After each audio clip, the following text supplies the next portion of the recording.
Political only, যে রাজনৈতিকভাবে জয় করেছে।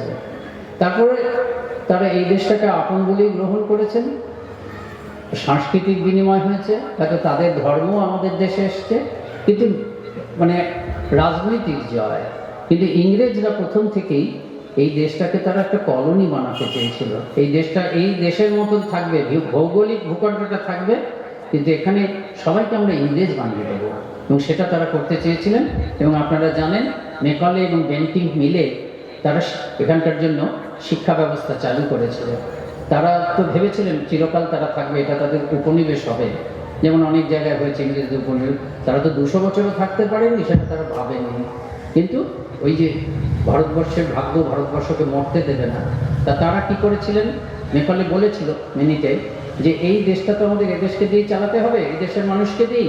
এই দেশের মানুষের গায়ের রঙটা আমরা পাল্টাতে পারবো না, রক্তটা ভারতীয় রক্ত পাল্টাতে পারবো না এক্ষুনি, কিন্তু ওদেরকে আমরা এমন ইংরেজি ঘরানায় শিক্ষা দেব, আমাদের ঘরানায়, যে they will be British, they will be English আর British in their culture, in their taste, in their behaviour, in everything. ভেতরটাকে একদম ইংরেজ বানিয়ে দেবো। সেই জন্য 1835 খ্রিস্টাব্দে তারা নতুন শিক্ষানীতি চালু করলো, এবং এমনই ভগবান তার অ্যান্টিডোট, তার অবতার এলেন 1836 খ্রিস্টাব্দে। অবতার এই ষড়যন্ত্রটা বুঝতে পেরেছিলেন, সেই জন্য এই নতুন শিক্ষা ব্যবস্থাকে বৃদ্ধাঙ্গুলি দেখানোর জন্য বলছেন চাল কলা বাঁধা বিদ্যা শিখব না, এটা তিনি বললেন। এবং একটা মানুষ শুধুমাত্র মনুষ্যত্বের গুণে কতটা মহান হতে পারে, সেটা দেখানোর জন্য তিনি বাহ্যিক জগৎটাকে, বাহ্যিক শিক্ষাটাকে তিনি অগ্রাহ্য করলেন। ঐশ্বর্যহীন, এবার নিরৈশ্বর্যের অবতার স্বামীজি বলেছেন। কোনো বাইরে কোনো ঐশ্বর্য রাখেননি। কিরকম রাখেননি? যে ধরুন আমরা সাধারণত দেখে থাকি যে আধ্যাত্মিকতাটা একটা গভীর অনুভূতি।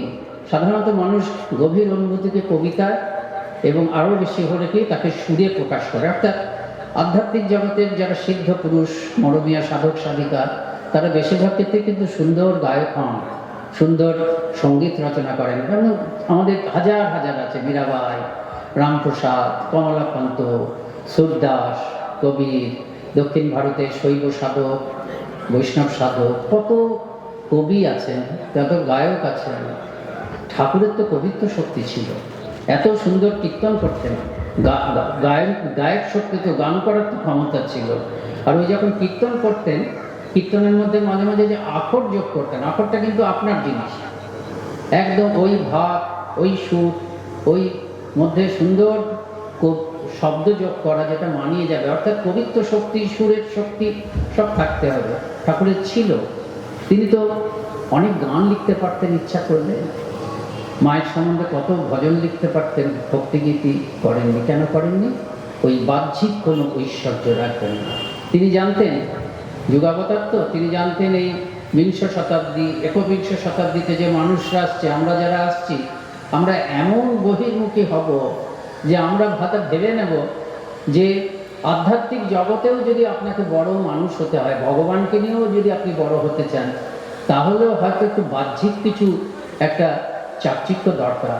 বড় গায়ক হতে হয়, বড় লেখক হতে হয়, বড় কম্পোজার হতে হয়, এরকম হয়তো হতে হয়। সেই জন্য সব ঐশ্বর্যকে তিনি বর্জন করলেন। এইটা হচ্ছে ঠাকুরের যুদ্ধ। অনেকদিন আগে, এটা লোকের সঙ্গে তবকথামৃত বইয়ে পাবেন। আমি লোকের সঙ্গে কাছে ছিলাম দীর্ঘদিন, ওনার কথামৃত ক্লাস এগুলো শুনেছি, তারপর উনি বইয়েও লিখেছেন তবকথামৃত মনের বইটার নাম।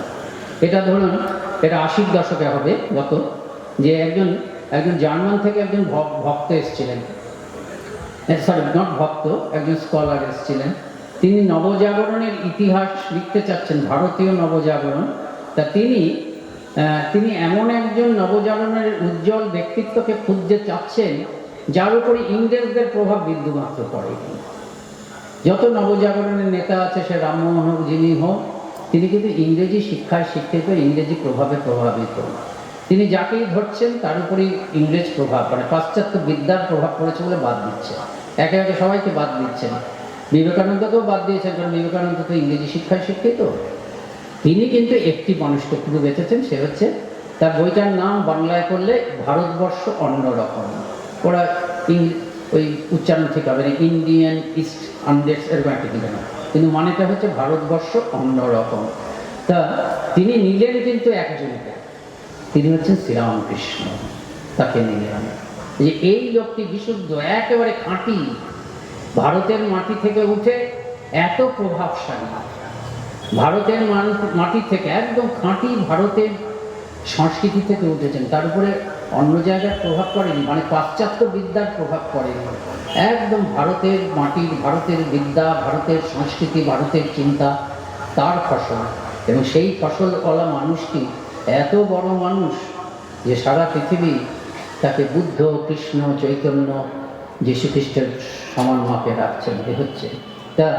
এই যে শাঁকুর যে এই পড়াশোনা করলেন না, একটি ভদ্রলোক, সে এই শতাব্দীর আগেই মারা গেছেন, তার নাম হচ্ছে, তিনি লেক্স হিক্সান তার নাম। এই ভদ্রলোক তিনি খ্রিস্টান ছিলেন কিন্তু ঠাকুরের খুব ভক্ত, লেক্স হিক্সান। তা তিনি কী করে, লেক্স হিক্সান, তার বইটার নাম সম্ভবত গ্রেট সোয়ান। গ্রেট সোয়ান মানে পরমহংস, তো গ্রেট সোয়ান। তা সেই বইটাতে এই ভদ্রলোক অদ্ভুত, তিনি ঠাকুর যেমন বিভিন্ন ধর্মের সাধন করেছেন, তিনিও সাধন টাধন করেছেন। তিনি খ্রিস্টান, তিনি ইসলাম ধর্মের সাধন করেছেন, হিন্দু ধর্মতে সাধন করেছেন, ইত্যাদি ইত্যাদি করেছেন। তা সেই বইটার ভূমিকাতে লিখছেন, তিনি খুব রেগে গেছেন, তিনি ঠাকুরকে ডিপেন্ড করছেন। তিনি বলছেন যে এই যে ঠাকুরকে আমরা নিরক্ষর ইত্যাদি বলছি না, উনি খুব রেগে গেছেন, কেন বলো? তা তিনি এটা বলে, আমি আর বেশি বলবো না, এটা বলেই শেষ করছি। তা তিনি এই নিবেদিতার কথার সঙ্গে খুব মিলবে। তা তিনি বলছেন যে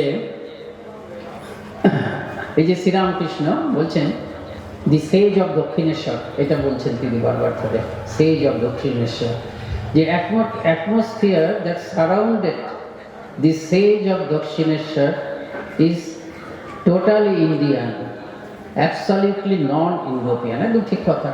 এই যে দক্ষিণেশ্বরের এই যে সন্তটি, এই বিরাট মহাপুরুষটি, আধ্যাত্মিক মহাপুরুষ, তিনি দক্ষিণেশ্বরে যে পরিবেশে বসে থাকতেন, সেটিংয়ে, তার চারপাশের যে পরিমণ্ডলটা, সেটা সম্পূর্ণ ভারতীয়, একেবারেই নন ইউরোপিয়ান, একেবারেই ইউরোপিয়ান পরিবেশটা। কিন্তু শ্রীরামকৃষ্ণ মিস্টিরিয়াসলি হেল্ড এ মাস্টার কি, কিন্তু শ্রীরামকৃষ্ণ অদ্ভুত ব্যাপার, একেবারে গোটা ভারতীয়, সম্পূর্ণ ভারতীয়, কিন্তু শ্রীরামকৃষ্ণের হাতে যেন একটা মাস্টার কি ছিল, মাস্টার কি তো বোঝেন, যাতে সব খোলা যায় চাবি, that opened hearts of all men belonging to all cultures. এটা বলছেন শ্রীরামকৃষ্ণ ভারতীয়, একেবারে চারপাশে ভারতীয়, কিন্তু তার হাতে যেন একটা মাস্টার কি ছিল, যে মাস্টার কি দিয়ে তিনি পৃথিবীর যে কোনো দেশে, যে কোনো সংস্কৃতির মানুষের হৃদয়ের দ্বার খুলতে পারতেন, সকলে তাকে আপন বলে, তিনি তাদের ভাষায় কথা বলেছেন, প্রত্যেকে তাকে মনে হচ্ছে আপনজন। এটা ওই যে নিবেদিতা বললেন না, ভারতবর্ষে জন্মেছেন ঠিক, ভারতবর্ষ সর্বধর্ম সমন্বয়ের দেশ, এই সর্বধর্মের সমন্বয়ের অবতার ভারতবর্ষ ছাড়া কোথায় জন্মাবে? কিন্তু তাকে কিন্তু বলা যাবে না যে তিনি শুধু ভারতবর্ষে, সারা পৃথিবী, তিনিও তাই বলছেন। তারপরে তিনি বলছেন যে যে তোমরা সবাই শ্রীরামকৃষ্ণকে তোমরা সবাই নিরক্ষর বলো, নট এক মানে মূর্খ বলে মনে করো। Sri Ramakrishna is not an unsophisticated person from a ancient quaint culture, যে তিনি, তার মধ্যে কোনো যেন পরিশীলতা নেই, হ্যাঁ, একেবারে গাইয়া এক কথায় বলা যায়, যে একটা অত্যন্ত প্রাচীন সভ্যতার প্রতিনিধি যেন তিনি, কোয়েন্ট পার্সন, একটা কিংভূত কিমাকার, তা নয়। Even in the western secular term he was a genius. আধ্যাত্মিকার কথা তো বলছি না, আধ্যাত্মিক ক্ষেত্রে তো তিনি জিনিয়াসই, কেন এইরকম সাধন ভজন তো আর কেউ করেনি। কিন্তু even in the western secular term he was a genius. যদি একেবারে জাগতিক বিদ্যা বলো, এবং পাশ্চাত্যে আমরা যে জাগতিক বিদ্যার যে মাপকাঠি আছে, সেই মাপকাঠি দিয়ে বিচার করলেও তাকে একটা জিনিয়াস ছাড়া কিছু বলা যায় না। তার সেটা বলতে গিয়ে তিনি কি বলছেন, যুক্তিটা তো দিতে হবে। বলে দেখো তার কি মেমোরি ছিল, কি স্মরণ শক্তি ছিল, তার সামনে যে কোনো একটা সংস্কৃত স্তোত্র উচ্চারিত হয়েছে, তিনি চিরকালের জন্য সেটা মনে রেখেছেন। তিনি যে এত গান করতেন, হিন্দি বাংলা ভজন, প্রত্যেকটা তিনি মুখস্থ করে বলছেন, মানে তার মেমোরিতে আছে। এটা কিন্তু একদম সত্যি কথা। আপনারা ইনস্টিটিউট অফ কালচার থেকে দেখবেন শ্রীরামকৃষ্ণের প্রিয় সঙ্গীত বলে একটা বই আছে। যারা গান নিয়ে থাকেন, এই বইটা আপনারা ব্যবহার করেন না, বিশেষ করে যারা এই গীতি আলেখ্য টেলেখ্য করেন না, তারা এই বইটি সংগ্রহ করবেন। শ্রীরামকৃষ্ণের প্রিয় সঙ্গীত, এটা তো একটা খুব সুন্দর শ্রীরামকৃষ্ণের স্বামী লোকেশ্বরানন্দজির লেখা ভূমিকা আছে। আর এটা ব্যক্তিগত কথা হচ্ছে, এগুলো আমি বলছি জানেন তো, আমি দীর্ঘদিন তো ইনস্টিটিউট অফ কালচারে এই প্রকাশনা বিভাগে দেখেছি এই বইটা যখন হয়েছে। তা এই বইটাতে দেখা যাচ্ছে শ্রীরামকৃষ্ণের প্রিয় সঙ্গীত সবকটা গান শ্রীরামকৃষ্ণ গেয়েছেন। সেই গানগুলোর সংখ্যা প্রায় 250 ওর মধ্যে আছে। আর এই বইটার আরেকটা বৈশিষ্ট্য, যারা গানের জগতের লোক তাদেরকে বলছি, এখানে অন্তত 60খানা গান আছে। সেই 60খানা গানের স্বরলিপি দেওয়া আছে। এই 60খানা গান শ্রীরামকৃষ্ণ যে সুরে গাইতেন সেই সুরে স্বরলিপি দেওয়া আছে। এটা আমরা অনেক কষ্ট করে জোগাড় করেছি, একটা বই পেয়েছিলাম, সেটার কপি শুধুমাত্র গোলপার্ক লাইব্রেরিতে আছে। সেটা হচ্ছে শ্রীরামকৃষ্ণের ওই ভ্রাতস্পুত্র শিবুদাদার ছেলের কাছ থেকে, শিবুদাদার ছেলে সেটা তার কাছ থেকে পেয়েছিল। শিবুদাদা গান গাইতেন, ওরা সবাই গান গাইতে পারতেন। ঠাকুরের কাছ থেকে গান শিখেছিলেন, ঠাকুর যে সুরে গাইতেন সেই সুরে গান গাইতেন। সেই গানগুলোকে ওই স্বরলিপি করেছে। 60টা গান কম কথা নয় শ্রীরাম। অথচ কেউ কোনো গায়ক ওটাকে এখনো পর্যন্ত ওই স্বরলিপি অনুযায়ী, সুর অনুযায়ী গান নিয়ে ওটাকে নিয়ে কোনো মানে চর্চা করেন। যাই হোক, তা সেইটাতে দেখা যাচ্ছে ওই লেট সেকশনের সাপোর্টে এই কথাটা বলছি। সেখানে তিনি বলছেন মানে ওইটাতে অন্তত 250টা গান আছে। আচ্ছা, কোনো গায়ক এখন পাবেন যে গানের খাতা ছাড়া গান গাইছে 250 টাকা, কিন্তু শ্রীরামকৃষ্ণ সবসময় তো গাইছেন। তো এইটা তিনি বলছেন যে তিনি ওয়েস্টার্ন সেকুলার টার্মে তিনি জিনিয়াস। তারপর বলছেন ওই যে শ্রীরামকৃষ্ণ ইজ নট এ কোয়িং পার্সন ফ্রম মানে শ্রীরামকৃষ্ণ সব সময় he will always dwell on a very refined state of philosophical consciousness। এটা বলতে যে দার্শনিক দিক থেকেও যদি বলা যায়, শ্রীরামকৃষ্ণ সব সময় বাস করছেন দার্শনিক একটা সূক্ষ্মতার জগতে, অত্যন্ত সূক্ষ্মতার জগতে। সেই জন্য তারপরে লাস্টে তিনি ওই কথাটা বলছেন, কাজে যতই আপনারা বলুন না কেন, Sri Ramakrishna does not represent, Sriramkrishna is not a quaint person representing an ancient culture, but he is an Einstein। দেখুন শ্রীরামকৃষ্ণ সম্বন্ধে আইনস্টাইন কথাটা ব্যবহার করছেন। He is an Einstein of the planetary civilization of 21st century। Planetary civilization মানে পৃথিবীতে যে সভ্যতা আছে, উনি তো ওই 20 শতাব্দীতেই মারা গেছেন, লেট সেকশন। উনি এই 21 শতাব্দীর দিকে ইঙ্গিত করছেন। শ্রীরামকৃষ্ণ আগামী দিনের লোক। ইজন আইনস্টাইনের মতন একজন ব্যক্তি, যিনি 21 শতাব্দীতে আমাদের সভ্য জগতে, এই পৃথিবীতে তিনি অত্যন্ত গুরুত্ব নিয়ে প্রাসঙ্গিক থাকতেন, এই কথাটা তিনি বলছেন। তা এই হচ্ছে শ্রীরামকৃষ্ণ। আরেকজন রিচার্ড শিপম্যান বলে এক ভদ্রলোক আছে, তার একটা বই আছে, অপূর্ব বই, Sri Ramakrishna the prophet of the new age. সেখানে তিনি খুব মজা করে তার বইটা, খুব সুন্দর ভাষা, মজা করে বইটাকে শুরু করছেন যে আপনি যদি কলকাতা দিকে যান, কলকাতা দিয়ে বাস ট্রাম ধরে যান, দি ফিভার ইজ ক্যালকাটা, তখন পর্যন্ত কলকাতা নাম হয়নি। This fever is Calcutta has an unassuming hero. এটা আনকমন একটা হিরো আছে এই ফিভারিশ ক্যালকাটা। ফিভারিশ বলছেন কেন? এই মিছিল হচ্ছে, এই হচ্ছে, তুমি হচ্ছে, ডিসঅর্ডারলি ক্যালকাটাকে অনেকে মনে করে। তো সেই জন্য এই কলকাতার মধ্যে একটা অদ্ভুত অন্য ধরনের হিরো আছে। এই হিরো আছে বলতে গিয়ে তিনি শ্রীরামকৃষ্ণের কথা বলছেন যে অ্যান্ড হি রেন্স এভরিওয়্যার। উনি কলকাতার থেকে দক্ষিণেশ্বরে আসছেন, আসতে গিয়ে এটা বলছেন। তা কীরকম যে আপনি দেখবেন যে বড় কাপড়ের দোকান, সেখানেও তার ছবি, ছোট্ট চায়ের দোকান, সেখানেও ছবি, তারপর দেখবেন খুব সাজানো গোছানো দোকান, অটোওয়ালা, বাসওয়ালা, সব জায়গায় দেখবেন একটা ছবি, সেটি হচ্ছে শ্রীরামকৃষ্ণের। এই যে বলছেন এই কলকাতা সব সময় চঞ্চল, এই কলকাতার কিন্তু একটি অন্য ধরনের হিরো আছে, হ্যাঁ, সেটি হচ্ছে শ্রীরামকৃষ্ণ। তারপরে তিনি দক্ষিণেশ্বর এসেছেন, এসে তিনি বর্ণনা করছেন, he stayed here, he spent his hours mostly in this room, but he is now everywhere. তিনি এখন সর্বত্র বিরাজ করছেন। তা যাই হোক, আমাদের ঠাকুর সারা পৃথিবীতে ছড়িয়ে পড়েছেন, তাতে আমার কি লাভ? ঠাকুরকে আমাদের জীবনে আনতে হবে, সেটার জন্যই ঠাকুর প্রত্যেককে কৃপা করার জন্য সহজভাবে। তিনি তো কিছু কঠিন কথা বলছেন না, সংসারটা কিচ্ছু বাদ দিতে বলছেন। আমি বলি তোমরা এও করো ও করো, খুঁটি ধরে ঘুরপাক খাও, তো তার কথা, খুঁটি ধরে ঘুরপাক খাও, মানে ভগবানকে ধরে সব কিছু করো। এক হাত দিয়ে সংসার করো, আরেক হাতে ঈশ্বরের পদপদ্মে দিয়ে রাখো। তারপর যখন সময় আসবে, কর্তব্য সব করা হয়ে যাবে, তখন দু হাতে ভগবানের পদপদ্ম ধরে থাকে। এগুলো শেখানোর জন্য আমাদের জীবনে ভগবানকে প্রতিস্থাপিত করার জন্য কিছু যার যা ইচ্ছা করো না কেন, ভগবানকে ধরে করো। শুধু মনটাকে ভালো করো, মানুষকেও ভালোবাসো, এটা হচ্ছে কথা। স্বামী বিবেকানন্দকে বুদ্ধের মতন হৃদয় বলা হয়, কিন্তু স্বামী বিবেকানন্দের বুদ্ধ হৃদয় শ্রীরামকৃষ্ণের দান। কারণ স্বামী বিবেকানন্দ ঠাকুরের কাছে কি চেয়েছিলেন? ঠাকুর বললেন, তুই কি চাস? আমি নির্বিকল্প সমাধিতে সুখদেবের মতন মগ্ন থাকতে চাই, মাঝে মাঝে নেমে আসবো, একটু খাবো, শরীরটাকে রাখার জন্য, আবার চলে যাবো। এই প্রথম আমরা দেখছি নির্বিকল্প সমাধির কথাই উপনিষদে বলা যাচ্ছে।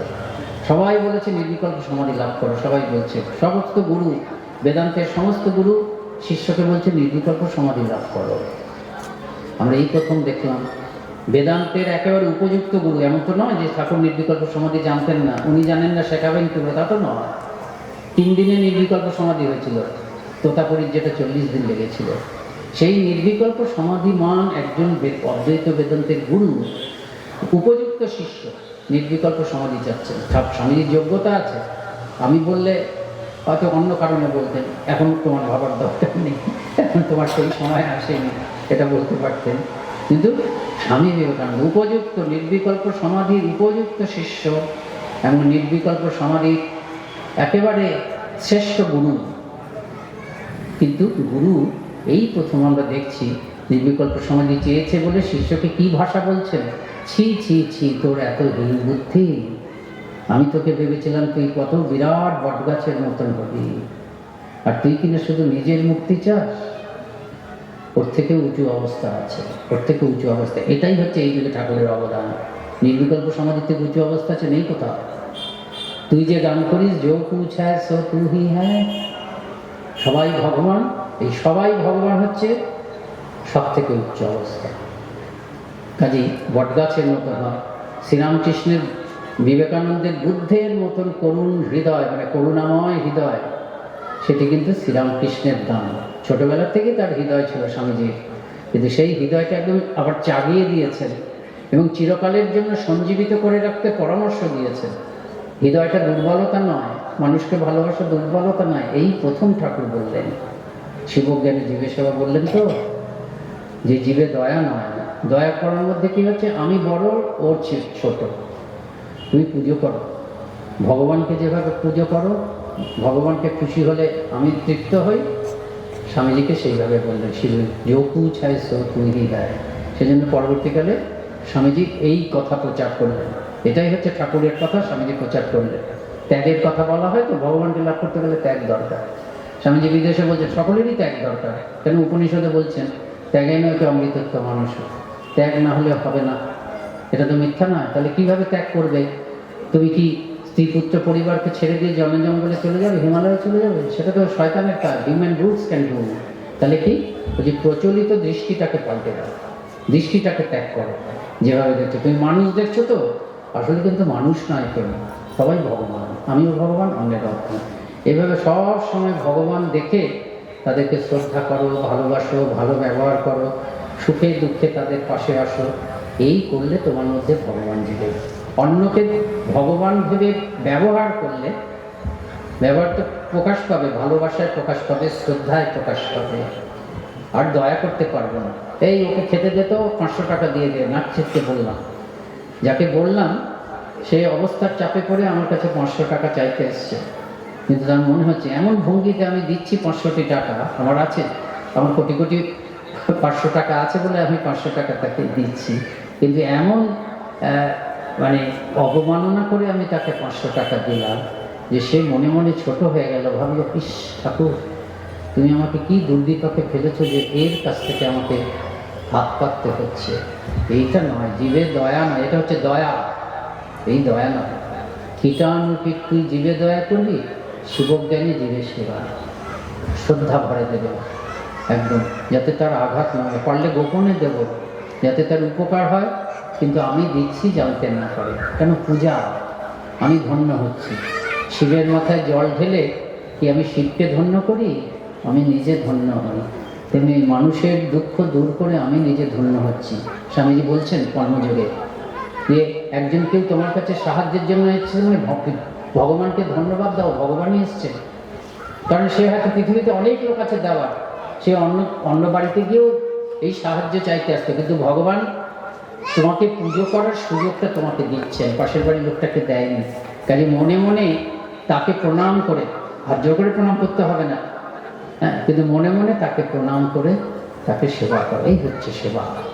ভগবানকে ডাকবো আর মানুষের সেবা করবো, ভগবানকে ডাকবো আর মানুষের সেবা করবো, এই দৃষ্টিভঙ্গি খুঁটি ধরে ঘুরপাক্কা জীবনের সব ক্ষেত্রে ভগবানকে স্থাপন করবো। ভগবান মানে কি? চিরন্তন সত্য। ঠাকুর আধ্যাত্মিক জগতের মানুষরা ভগবানকে বানায়নি, চিরন্তন সত্যকে আমরা ভগবান বলি। চিরকাল যে সত্য আছে, আমরা না থাকলেও যে সত্য আছে, সেই ভগবানকে জীবনে প্রতিষ্ঠা করব, ভগবানের কাছে প্রার্থনা করব, ভগবানের কাছে শক্তি প্রার্থনা, সঙ্গে সঙ্গে আরেকটা দিক থাকবে পরোপকার।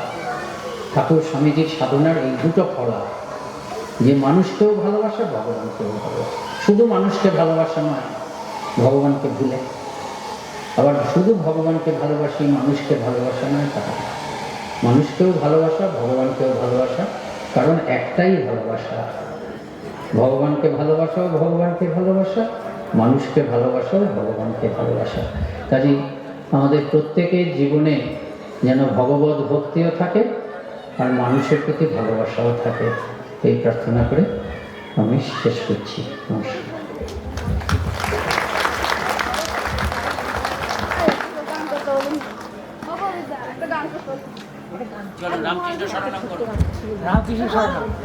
রামকৃষ্ণ শরণম করুন আমার সঙ্গে।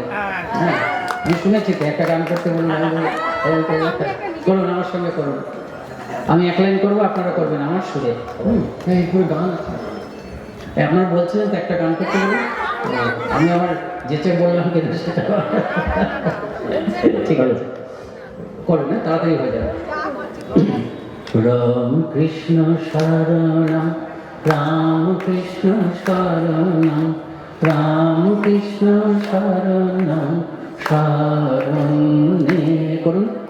রাম কৃষ্ণ শরণম, রাম কৃষ্ণ শরণম, রাম কৃষ্ণ শরণম শরণে, কৃপা হি কেবলম, কৃপা হি কেবলম, কৃপা হি কেবলম শরণে, কৃপা হি কেবলম, কৃপা হি কেবলম শরণে। জয় জয় রাম কৃষ্ণ শরণম, রাম কৃষ্ণ শরণম, রাম কৃষ্ণ শরণম শরণে, শরণাগতহং শরণাগতহং শরণাগতহং শরণে, শরণাগতহং শরণাগতহং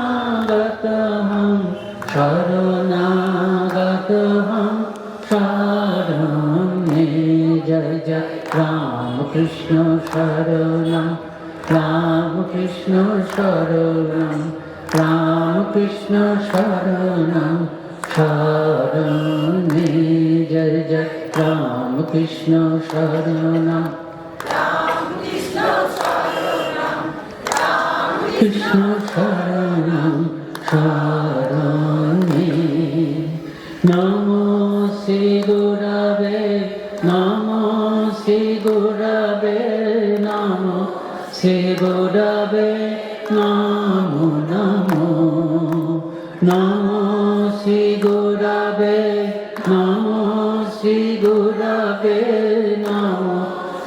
गुरवे नमो नमो जय जय राम कृष्ण शरणं राम कृष्ण शरणं राम कृष्ण शरणं शरण्ये कृपा हि केवलं कृपा हि केवलं कृपा हि केवलं शरण्ये प्रभु कृपा हि केवलं कृपा हि केवलं कृपा हि केवलं शरण्ये जय जय राम कृष्ण शरणं राम कृष्ण शरणं राम कृष्ण शरणं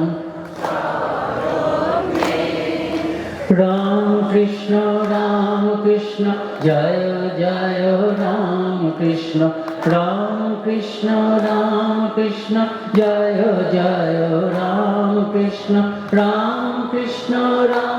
जय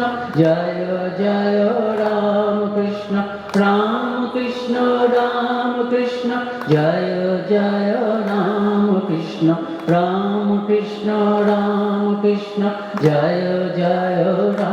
राम कृष्ण जय जय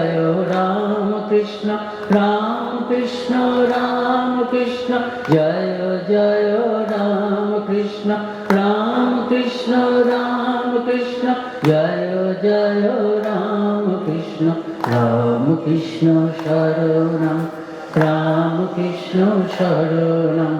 राम कृष्ण शरणं शरण्ये प्रभु कृपा हि केवलं कृपा